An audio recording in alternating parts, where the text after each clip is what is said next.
چلیں آج بات کرتے ہیں پاکستان سٹاک ایکسچینج کی ایک بہت ہی دلچسپ کمپنی ایونسیون لمیٹڈ کی۔ زیادہ تر لوگ اسے ایوین کے نام سے جانتے ہیں۔ جی بالکل۔ ہمارے پاس ایک انویسٹر گائیڈ ہے جو خاص طور پر نئے سرمایہ کاروں کو ذہن میں رکھ کر لکھی گئی ہے۔ تو آج کا ہمارا مقصد یہ سمجھنا ہے کہ یہ کمپنی آخر کرتی کیا ہے، اس کے خرچے کہاں سے آتے ہیں، اور ایک سرمایہ کار کو کن چیزوں پر نظر رکھنی چاہیے۔ اور اس کے لیے ایک بہت اچھی مثال دی جاتی ہے کہ اے وی این کو فیکٹریوں کا ٹیک ڈاکٹر سمجھا جا سکتا ہے۔ ہاں، یہ مجھے بہت اچھی لگی، ٹیک ڈاکٹر، جو انہیں زیادہ سمارٹ بناتا ہے۔ لیکن یہیں پر میرا پہلا سوال آتا ہے۔ دیکھیں، جب ہم فیکٹری کی بات کرتے ہیں تو ذہن میں گاڑیاں، کپڑا یا کوئی فزیکل چیز آتی ہے۔ ایک ایسی کمپنی جو کچھ بناتی ہی نہیں، وہ اپنا پروڈکٹ بیچتی کیسے ہے؟ یہ ہے کیا آخر؟ یہ سمجھنے کے لیے بہترین جگہ ہے۔ اے وی این کا پروڈکٹ کوئی ٹھوس چیز نہیں ہے، بلکہ یہ ایک مکمل سروس ہے، ایک حل ہے۔ یوں سمجھیں کہ ایک بہت بڑی آئل ریفائنری ہے اور اس کا مالک چاہتا ہے کہ پورا پلانٹ خودکار طور پر چلے، کم غلطیوں کے ساتھ، زیادہ محفوظ طریقے سے۔ اے وی این اس کے لیے ایک پورا ذہین کنٹرول سسٹم بناتی ہے۔ اچھا، اس پورے عمل کو سمجھنے کے لیے ایک گھر بنانے کی مثال بہت اچھی ہے۔ اس کے بھی 5 مراحل ہوتے ہیں۔ ٹھیک ہے، گھر بنانے کی مثال، یہ دلچسپ ہے۔ تو پہلا قدم کیا ہوتا ہے؟ بنیاد رکھنا؟ بالکل۔ پہلا مرحلہ ہے منصوبہ بندی۔ اے وی این کی ٹیم کلائنٹ سے ملتی ہے، ان کی فیکٹری کا دورہ کرتی ہے اور سمجھتی ہے کہ انہیں اصل میں چاہیے کیا۔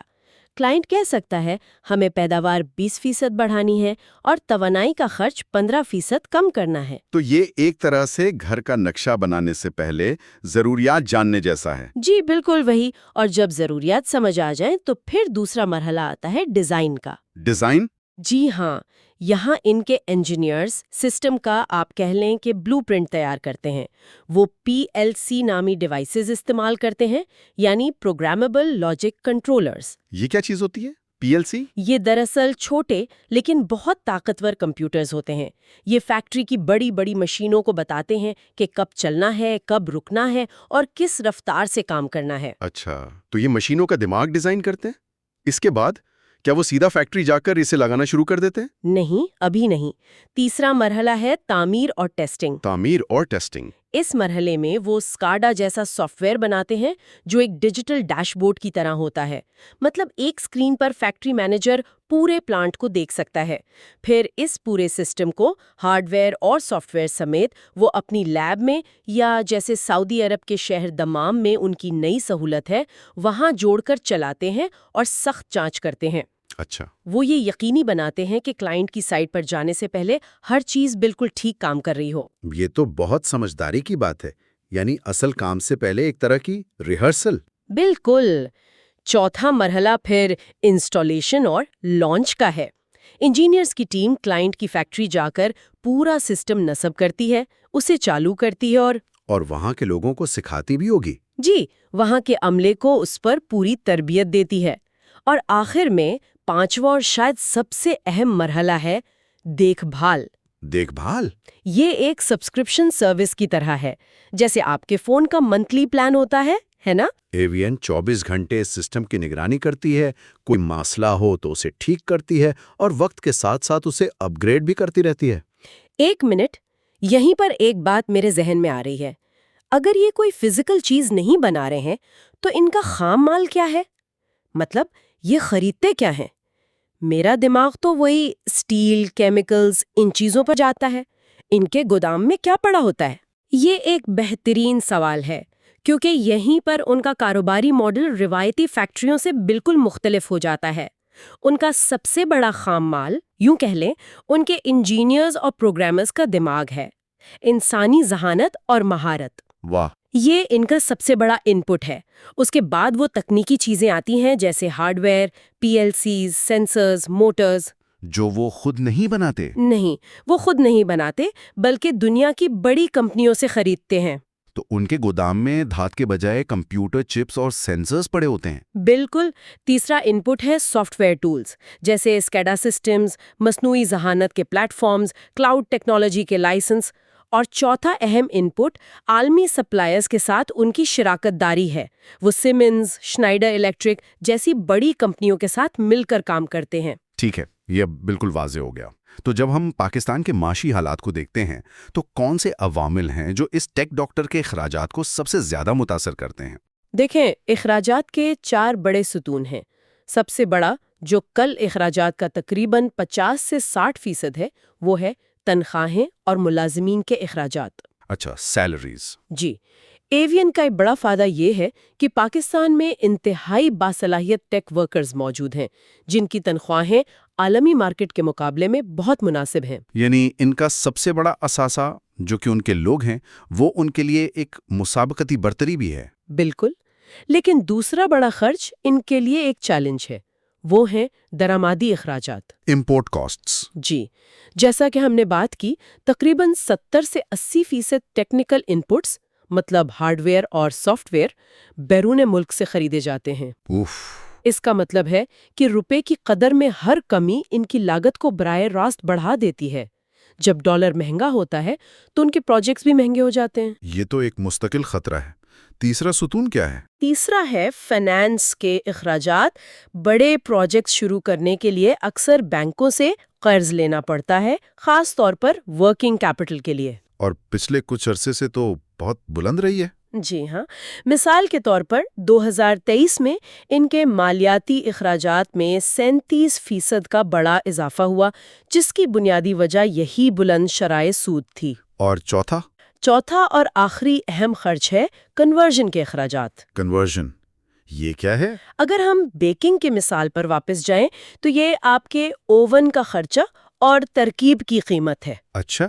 اس میں وہ تمام اخراجات شامل ہیں جو ان پٹس کو ایک قابل فروخت حل میں تبدیل کرتے ہیں، جیسے ان کی ٹیسٹنگ کی سہولیات، ریسرچ اینڈ ڈیولپمنٹ پر سرمایہ کاری، اور ان سہولیات کو چلانے کے اخراجات جیسے بجلی کا بل۔ اور پاکستان میں بجلی کی قیمتیں تو…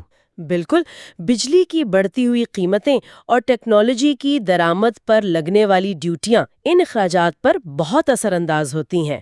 آپ نے روپے کی قدر، شرح سود اور بجلی کی قیمتوں کا ذکر کیا۔ یہ سب تو بہت بڑے معاشی اشارے ہیں۔ اگر میں ایک عام سرمایہ کار ہوں اور روز یہ سب کچھ ٹریک نہیں کر سکتا، تو ان میں سے وہ کون سی ایک چیز ہے جو سب سے زیادہ اہمیت رکھتی ہے؟ اگر صرف ایک چیز کا انتخاب کرنا ہو تو وہ کرنسی ایکسچینج ریٹ ہوگا۔ ڈالر کا ریٹ؟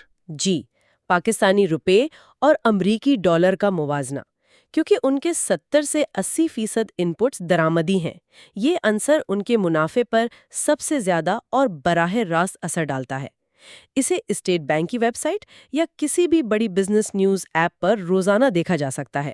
اور اگر کسی کے پاس تھوڑا اور وقت ہو تو دوسری اہم چیز شرح سود ہوگی؟ جی، دوسری اہم ترین چیز شرح سود ہے۔ اس پر نظر رکھنے کے لیے ایس بی پی کی مانیٹری پالیسی رپورٹس، جو ہر 2 ماہ بعد آتی ہیں، بہترین ذریعہ ہے۔ اور تیسرے نمبر پر توانائی کی قیمتیں، لیکن اگر صرف ایک پر توجہ دینی ہے تو وہ ڈالر کی قیمت ہے۔ تو اگر روپے کی قیمت گرنے اور شرح سود بڑھنے سے ان کے اخراجات پر اتنا دباؤ ہے، تو یہ منافع کیسے کماتے ہیں؟ ان کے مارجنز کی کہانی کیا ہے؟ یہ ایک بہت اہم سوال ہے۔ مارجن کو سمجھنے کے لیے کیک والی مثال پر واپس چلتے ہیں۔ مارجن یہ ہے کہ سب کچھ خرچ کرنے کے بعد آپ کے پاس بیچنے کے لیے کتنا کیک بچتا ہے۔ اے وی این کا گراس مارجن یعنی بنیادی منافع حال ہی میں تقریباً 27 سے 32% کے درمیان رہا ہے۔ یہ اچھا ہے یا برا؟ اس انڈسٹری میں یہ مارجن کیسا سمجھا جاتا ہے؟ ٹیک سروسز انڈسٹری کے لیے یہ ایک صحت مند مارجن سمجھا جاتا ہے، لیکن یہ بہت غیر مستحکم ہو سکتا ہے۔ اچھا۔ مارجن کم تب ہوتے ہیں جب روپے کی قدر گرنے سے درآمدی اخراجات اچانک بڑھ جائیں یا کوئی بڑا پروجیکٹ تاخیر کا شکار ہو جائے۔ جیسا کہ ہمیں ان کی 2025 کی رپورٹس میں نظر آیا، جہاں پہلے 9 مہینوں میں آمدنی میں 19% کی کمی کی وجہ سے ان کے مارجن سکھڑ گئے۔ اور یہ بڑھتے کیسے ہیں؟ ہم نے گائیڈ میں 2022 میں 93% کے غیر معمولی مارجن کا ذکر دیکھا۔ وہ کیسے ممکن ہوا؟ یہ پروجیکٹس کی تکمیل اور فوریکس سے ہونے والے فائدے کا مجموعہ تھا، جو ایک غیر معمولی صورتحال تھی، لیکن یہ ظاہر کرتا ہے کہ ان کے ماڈل میں زیادہ منافع کمانے کی صلاحیت موجود ہے۔ ٹھیک ہے، مارجن کے علاوہ کمپنی کی مالی صحت کے بارے میں دیگر اشارے کیا کہتے ہیں؟ کیا کمپنی پر بہت زیادہ قرض ہے؟ یہ ان کی سب سے مضبوط باتوں میں سے ایک ہے۔ کمپنی پر قرضوں کا بوجھ بہت کم ہے۔ اچھا۔ ان کے کل اثاثے تقریباً 14 سے 16 ارب روپے کے ہیں، جبکہ اس کی ایکویٹی یعنی مالک کا حصہ 10 سے 12 ارب روپے ہے۔ ان کا قرض اور ایکویٹی کا تناسب ڈیٹ ٹو ایکویٹی ریشو تقریباً 0 کے قریب ہے، جو کہ مالیاتی استحکام کی ایک بہت مضبوط علامت ہے۔ یہ تو بہت مثبت بات ہے، لیکن کیش فلو کیسا ہے؟ کیا کمپنی کے پاس نقد رقم آ رہی ہے؟ کیش فلو کی صورتحال تھوڑی ملی جلی ہے۔ ان کے آپریشن سے کیش آ رہا ہے، جو کہ اچھی بات ہے۔ مطلب بنیادی کاروبار منافع بخش ہے؟ جی بالکل، لیکن ساتھ ہی وہ توسیع پر بہت زیادہ سرمایہ کاری کر رہے ہیں، جیسے سعودی عرب میں نئی سہولت بنانا، جس کی وجہ سے کیش باہر بھی جا رہا ہے۔ تو 2025 میں اس پر کچھ دباؤ دیکھا گیا ہے، لیکن یہ ترقی کی قیمت ہے۔ اور ایک آخری میٹرک پی ای ویلیو جو 28.87 بتائی گئی ہے، عام زبان میں اس کا کیا مطلب ہے؟ پی ای یعنی پرائز ٹو ارننگ ریشو 28 کا مطلب ہے کہ سرمایہ کار اس کمپنی کے ہر 1 روپے کے منافع کے لیے 28 روپے ادا کرنے کو تیار ہیں۔ جو کہ کافی زیادہ ہے۔ جی، یہ ٹیکنالوجی سیکٹر کی اوسط سے زیادہ ہے۔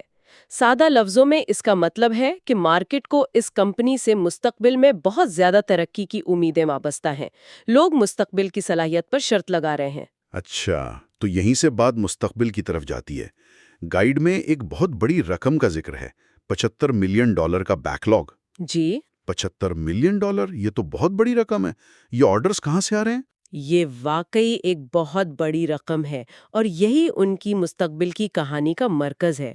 یہ زیادہ تر آرڈرز مشرق وسطی، خاص طور پر سعودی عرب سے آ رہے ہیں۔ سعودی ویژن 2030 کی وجہ سے؟ بالکل، وہاں ویژن 2030 کے تحت صنعتوں کو جدید بنانے کا ایک بہت بڑا منصوبہ چل رہا ہے، اور ایوین خود کو اس موقع سے فائدہ اٹھانے کے لیے بالکل صحیح جگہ پر دیکھتی ہے۔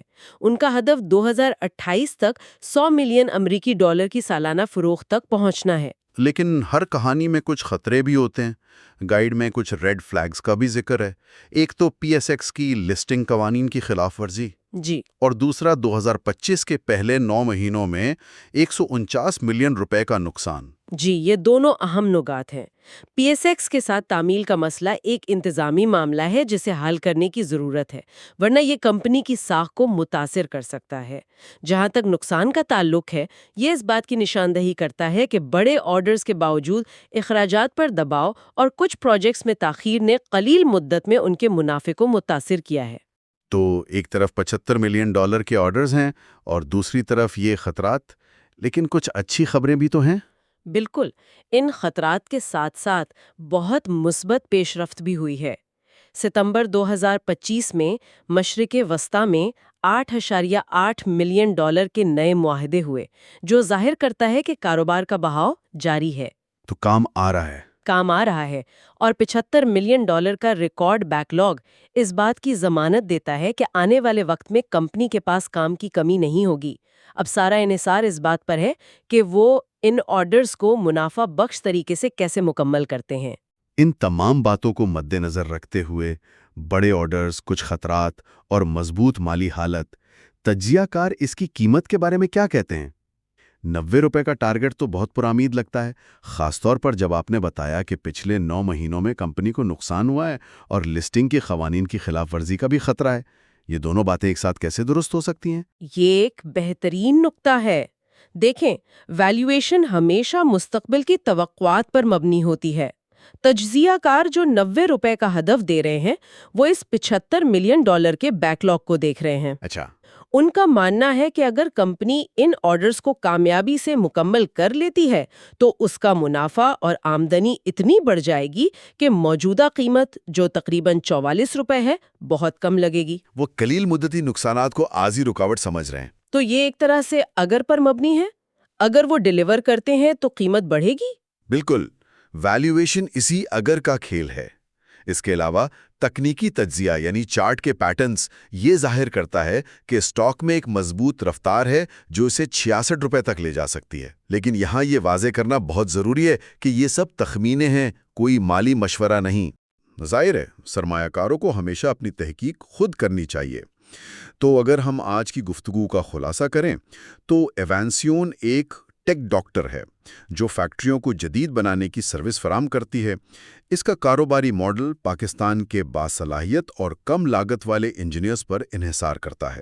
لیکن ساتھ ہی یہ درآمدی ہارڈ ویئر اور ڈالر کی قیمت کے اتار چڑھاؤ سے بہت زیادہ متاثر ہوتا ہے۔ بالکل۔